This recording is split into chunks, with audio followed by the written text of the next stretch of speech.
E aí pessoal, tudo bem? Aqui é o Léo e esse é o Programação Simples. Hoje a gente vai finalmente entrar na parte teórica sobre variáveis instrumentais.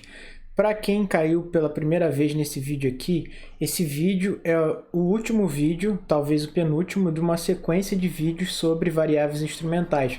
Nos primeiros vídeos eu ensinei como rodar a variável instrumental no R, em cross-section e também em painel. Agora eu vou explicar para vocês mais ou menos como funciona a parte teórica, beleza? Então vamos lá. Bom, primeiro de tudo, a gente precisa saber para que servem as variáveis instrumentais. As variáveis instrumentais elas servem para resolver um problema de endogeneidade. O que é endogeneidade? Pessoal, endogeneidade é quando a sua variável ela é determinada dentro do modelo, ela tem uma correlação com o termo de erro do seu modelo.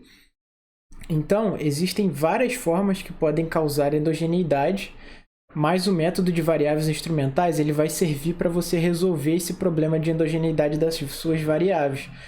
Por que é importante resolver esse problema? Bom, se você tem endogeneidade ela causa viés. Então, a sua estimação, se tiver esse problema de endogeneidade dos seus betas do seu modelo, eles vão estar enviesados. Então, não vai ser uma boa estimativa. Quais são as causas para que isso aconteça, né? Para que haja endogeneidade no seu modelo? Bom, existem várias causas. As principais são simultaneidade, viés de variável omitida e também erro de medida. Eu vou falar dos dois principais aqui, que é simultaneidade e viés de variável omitida. Então, vamos supor que a gente tem um modelinho em que, bem simples, que a gente quer mensurar o impacto de x em y, beleza? Esse é o modelo mais simples possível que a gente tem aqui e eu quero, de fato, descobrir o que é esse beta aqui. Qual é o problema, né? Se eu tenho simultaneidade, eu tenho alguma coisa que seria similar a isso aqui, ó. Eu tenho a variável y, a variável x e o meu termo de erro u. Normalmente, o termo de erro u ele afeta a nossa variável y e a nossa variável x ela afeta a nossa variável y também, através do nosso coeficiente beta. Só que quando a gente tem simultaneidade, qual é o problema? O que acontece? A gente tem um probleminha aqui que o y ele afeta o x também. Então, na verdade, a gente tem uma correlação aqui do termo de erro, porque o y é uma combinação de variáveis e o termo de erro, né? A gente tem aqui o i, beleza? Então, você vai ter um probleminha aqui, o seu beta vai ser viesado. Você pode ter também um outro problema, que é viés de variável omitida. Então, como é que funciona esse viés de variável omitida? Eu tenho novamente aqui a variável que eu quero mensurar o impacto, que é a x, tem a dependente y, e tem o termo de erro também. Aqui, quando você tem o viés de variável omitida, você tem que y é impactada pelo i, o x também impacta a variável y, mas a gente tem um probleminha aqui, que a nossa variável, o termo de erro, né, a variável omitida que está aqui nesse termo de erro, ele vai afetar x também. Então, o coeficiente beta ele não vai estar capturando só o impacto de x, mas sim essa correlação com a variável que está no termo de erro. Beleza?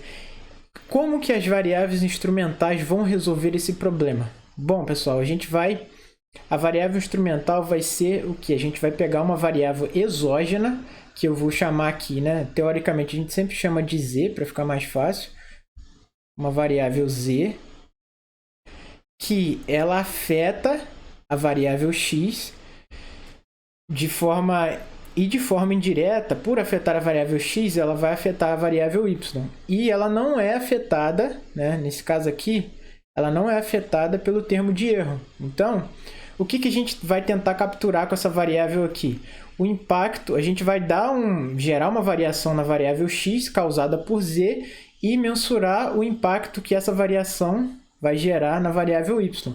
Com essa variação, nesse choque causado em z, que tem um impacto em x, a gente consegue capturar o coeficiente, né, o impacto de x em y diretamente sem o efeito do ruído. Então, a gente tem duas coisas aqui para que essa variável z seja de fato um instrumento de x. o primeiro que eu marquei aqui é que a covariância entre essa variável z, que é exógena, e a variável u seja zero, ou seja, de fato ela ser exógena, né? Então, deixa eu botar aqui para ficar mais fácil. As hipóteses são...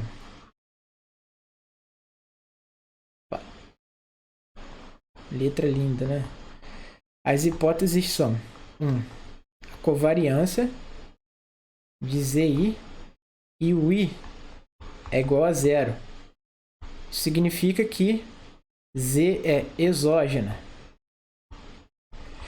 O segundo é que tem uma covariância entre Z e X, porque o Z ele tem que afetar X. Caso contrário, eu não tenho instrumento para X, né?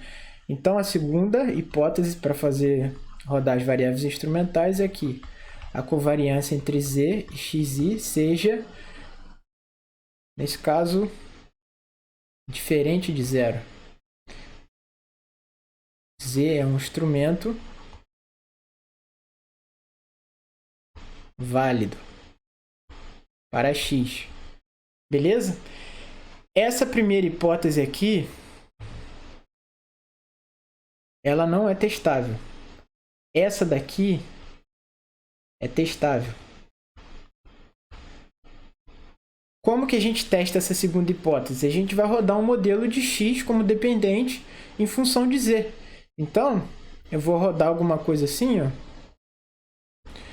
Um modelo em que eu tenho xi como dependente e vou ter π, nosso coeficiente de Z, mais 1i.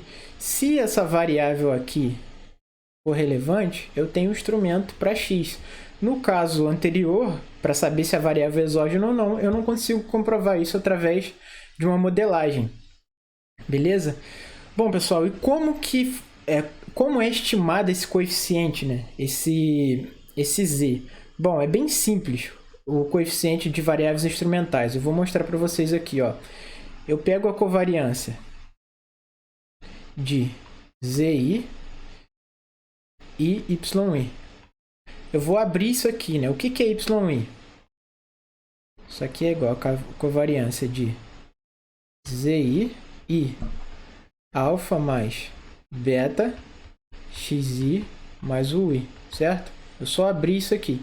Passando para cá, eu vou ter que essa covariância aqui vai ser igual a covariância de ZI alfa mais a covariância de ZI beta xi mais a covariância de ZI ui. Isso aqui é zero, porque covariância com constante é zero. Isso aqui, na teoria, né, é uma das nossas hipóteses, a gente também está supondo que isso é zero. Então, isso aqui vai ser... Nós vamos ter que a covariância de ZI e YI é igual a covariância de ZI beta xi. Isso aqui vai ser igual a beta covariância de ZI xi. Então, o que a gente tem?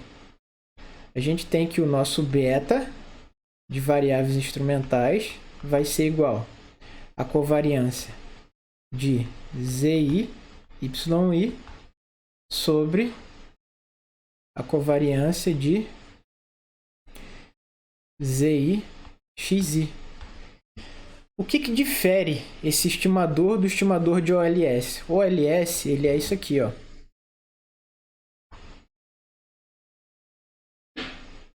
Vamos botar aqui, o beta de OLS é igual a covariância de xi, YI sobre a variância de xi, né? Então, essa é a diferença entre os dois aqui, matematicamente falando. Bom, pessoal, agora a gente viu de forma simples como que a gente deriva o método de variáveis instrumentais e como que ele resolve esse problema. Mas agora é importante a gente saber também como a gente verifica ou qual é o problema de ter um instrumento ruim, né? Bom, já vou trazer aqui diretamente para vocês que o problema de ter um instrumento ruim é que você pode acabar tendo uma estimativa mais viesada ainda do que o modelo de mínimos quadrados ordinários. E eu vou mostrar para vocês aqui por quê. Bom, a gente supôs, vou voltar aqui, a gente supomos que a covariância de ZI e o I é igual a zero. Mas a gente não sabe, isso é hipotético, né? E digamos que ela seja diferente de zero, mas mesmo assim seja pequena. Agora eu vou mostrar para vocês o limite de probabilidade do modelo de variáveis instrumentais e do OLS também, para vocês verem qual é o probleminha que a gente tem aqui.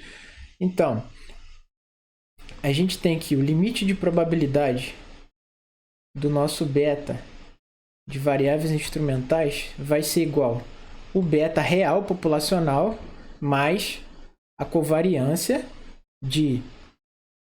Vamos voltar lá, no caso anterior.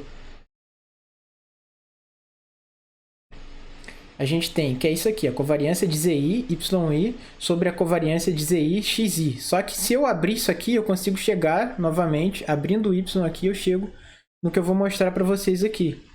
Que vai ser a covariância de ZI, UI, sobre a covariância de ZI, XI. Beleza? E se eu abrir mais isso daqui, eu consigo chegar que o limite de probabilidade do beta de variáveis instrumentais é igual ao nosso beta original. Eu só vou fazer uma manipulação aqui e eu consigo chegar na correlação de ZI com UI sobre a correlação de ZI com XI vezes sigma U, que é o desvio padrão, né? Do U e o desvio padrão de X. Por quê? Como é que eu chego nisso aqui? É derivando através da fórmula de correlação. Correlação de ZI com UI vai ser igual a covariância de ZI com UI sobre os desvios padrões, né? Que vai ser desvio padrão de Z e o desvio padrão de U, beleza? Eu só faço essa substituição aqui e vou chegar nesse resultado. Agora, isso aqui, nós temos isso aqui, né? Através dessa fórmula aqui, eu consigo passar daqui para cá, beleza? E, bom, a gente tem o nosso limite de probabilidade aqui do variáveis instrumentais. E o do OLS é o seguinte, ó, vamos chegar aqui. O plin do beta OLS vai ser igual ao beta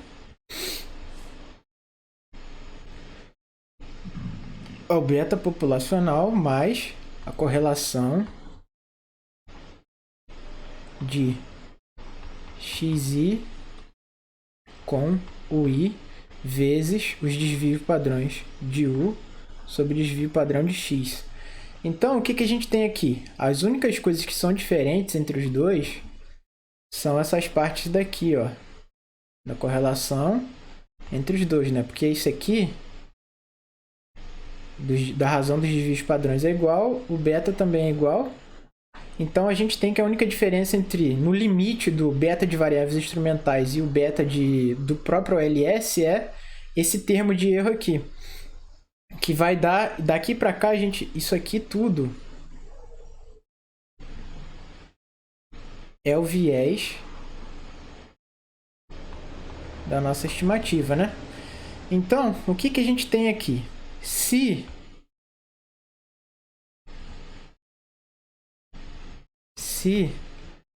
a correlação de ZI com UI sobre a correlação de ZI com XI for maior do que a correlação de xi com o i, o nosso estimador de variáveis instrumentais vai ser pior do que o nosso estimador do mínimos quadrados ordinários. Só que, e aí é que está a questão do problema do instrumento ser fraco ou não. Por quê? O que é o instrumento ser fraco? É essa correlação aqui, ó. Se essa correlação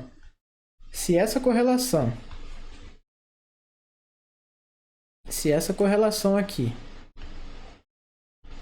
for baixa,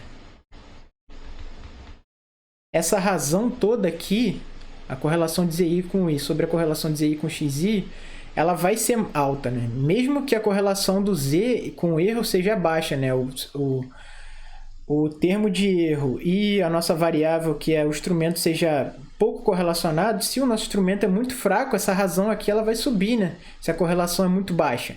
Então, a gente vai acabar superando a razão, essa correlação entre x e o termo de erro.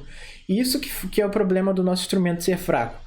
Tendo um instrumento fraco, essa correlação entre x e z vai ser baixa e o nosso viés vai ser bem maior do que o viés do OLS. Então, é por isso que vocês têm que ter atenção para saber se o seu instrumento ele é um instrumento bom. Porque se ele for ruim, você vai estar rodando um método diferente, mais aprimorado, mais complicado, e no limite ele também não vai ser consistente. Então, a gente vai ter esse problema aí. O instrumento ser fraco gera esse problema. O seu beta de variáveis instrumentais ele pode ser, no limite também, mais viesado ainda do que o próprio beta do OLS. Então, pessoal, a gente passou aqui por toda a temática de variáveis instrumentais para saber qual é o problema que ela resolve, né? A variável instrumental ela serve para resolver esse problema de endogeneidade, introduzindo uma variável exógena que tem uma correlação com a nossa variável dependente que a gente quer verificar, né? Porque o que interessa para a gente, de fato, é esse beta. Então, eu quero chegar a uma forma possível de estimar esse beta sem ter o viés desse problema aí da endogeneidade. Então, a gente passou por isso. O modelo de variáveis instrumentais ele vai, de fato, resolver esse problema se você tiver um instrumento forte e se ele for exógeno. Se o instrumento não for forte, mas a variável for estritamente exógena, então você tem aí que esse termo aqui ele vai ser zero, né? Então, não tem problema do instrumento ser fraco. Mas, como isso não é testável, o ideal é que o seu instrumento seja forte o suficiente para que essa razão aqui não seja alta. Caso contrário, você vai ter um viés maior ainda do que o seu viés do modelo de mínimos quadrados ordinários, beleza? Então é isso, a parte teórica básica de variáveis instrumentais é essa. Se vocês quiserem que no futuro eu entre a fundo sobre como fazer o método de mínimos quadrados em dois estados, eu posso entrar. Mas ele é bem simples, na verdade.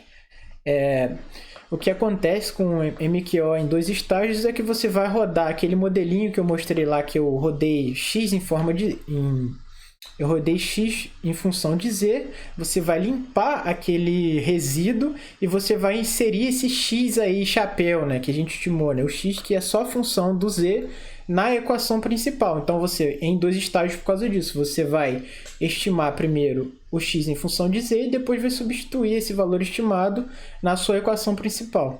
Beleza, pessoal? Não se esqueçam de se inscrever no canal, curtir o vídeo e até a próxima.